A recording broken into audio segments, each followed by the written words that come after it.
In this lecture, we will discuss inventory level, right? We know that the objective of inventory control is to establish level of inventory which will serve to minimize company's cost and maximize its revenues, right? Now, the amount of inventory a company should carry is determined by four basic variables, and these variables are order quantity, lead time, safety stock, and reorder point. Sometimes these variables are also known as operating variables for determining inventory level in a company, right?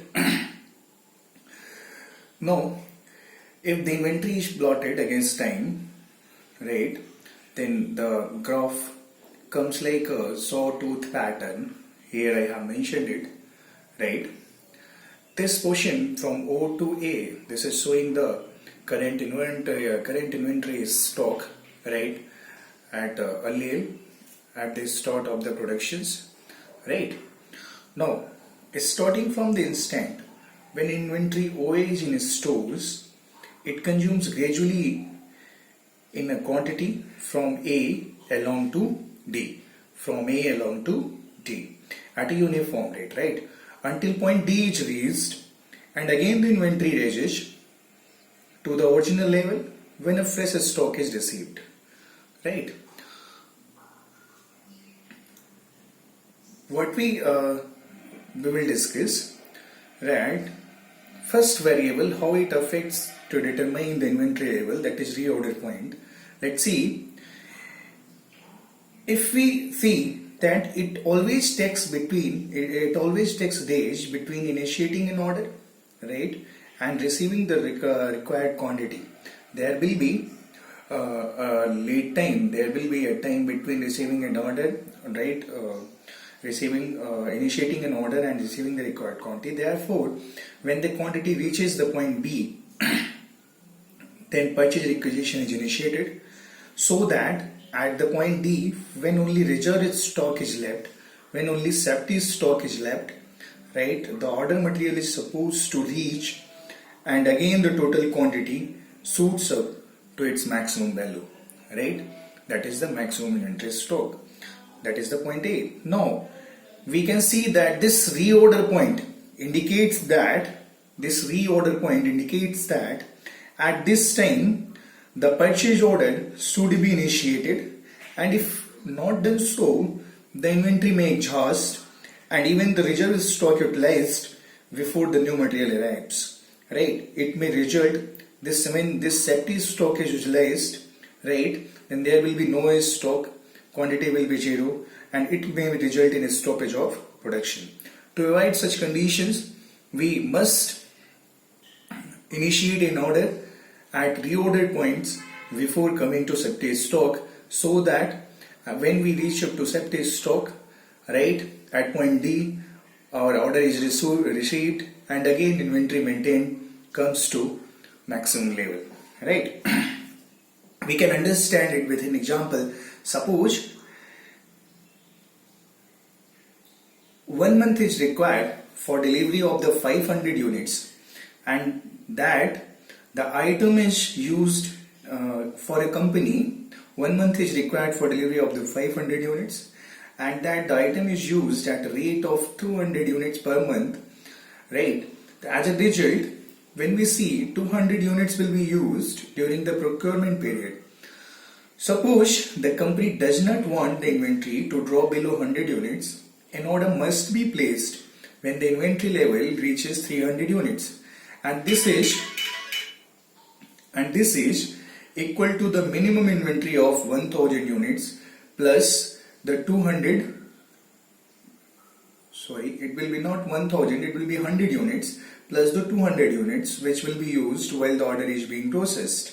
Now, we can see, right, here the consumption rate was given as being 200 units per month and the procurement time as 1 month. When we substitute these values, right, then the minimum inventory of 100 units in the above equations, we get reorder points will be 100 units plus procurement time into consumption rate, and it will be equal to 300 units, right? Here the quoted equation will be for reorder point is clear. We know that from the analysis it has been created that in reorder point will be equal to minimum inventory plus procurement cost into consumption rate, right? In our example, minimum inventory is 100 unit, right? And procurement time, sorry, it is not procurement cost, clear? This will be, so reorder point is equal to minimum inventory plus procurement time into consumption rate, right? Here in our example, minimum inventory is 100 unit, right? Procurement time is 1 month, and consumption rate is given 200, and total will be 300 units, right? So we can say that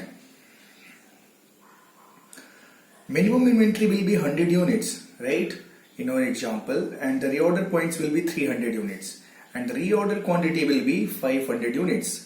Since these 500 units are expected to be received when the inventory reaches 200 units, right? So maximum inventory on hand at any time will be equal to ordered quantity plus minimum inventory, that is equal to 600 units, right? Now we will discuss another factor, that is lead time. There is always some interval between the time the need for material is determined. Right? And the material is actually received. This period is known as lead time, right? It consists of requisition time plus procurement time, right? Here it is mentioned RT plus PT, this will be equal to lead time, right? Now here I have mentioned it, lead time is equal to requisition time plus procurement time. Now requisition time consists of time required to prepare purchase requisition and placing the order to a selected vendor, right? While procurement time consists of time taken to deliver purchase order to the seller, time for the seller to get or prepare the inventory for dispatch, time for inventory to be dispatched from the supplier and to reach the customer, clear? So the lead time depends on the following factors, right? What are the factors? First is shortest lead time items are those which a local supplier has in stock for immediate delivery.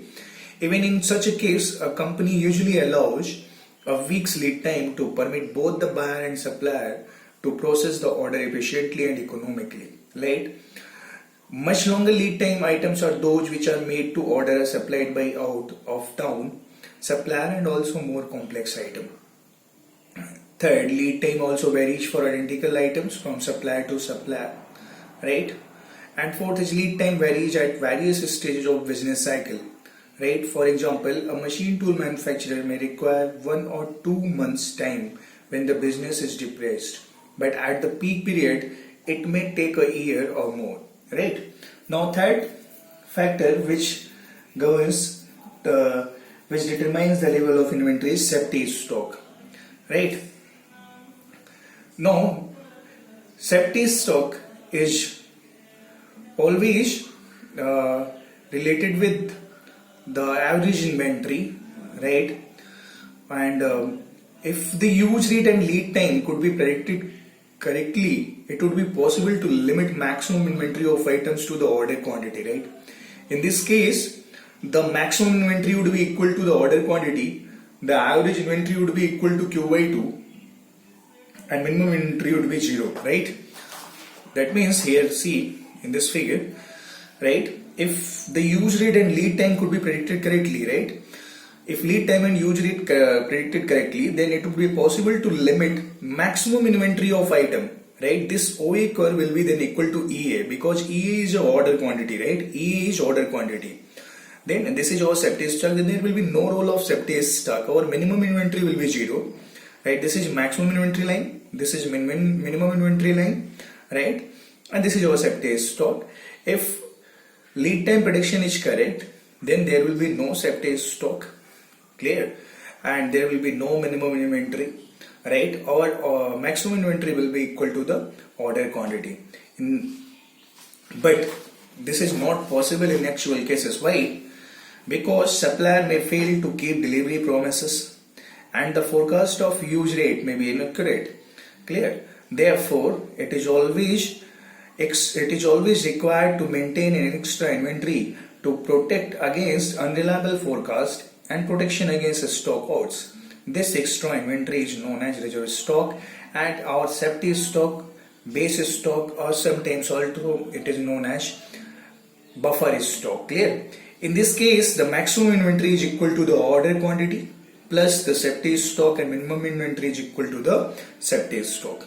And mathematically, it is found by this expression: safety stock is equal to K into under root average consumption during lead time, where K is a factor based on acceptable frequency of stock outs in a given number of years, right?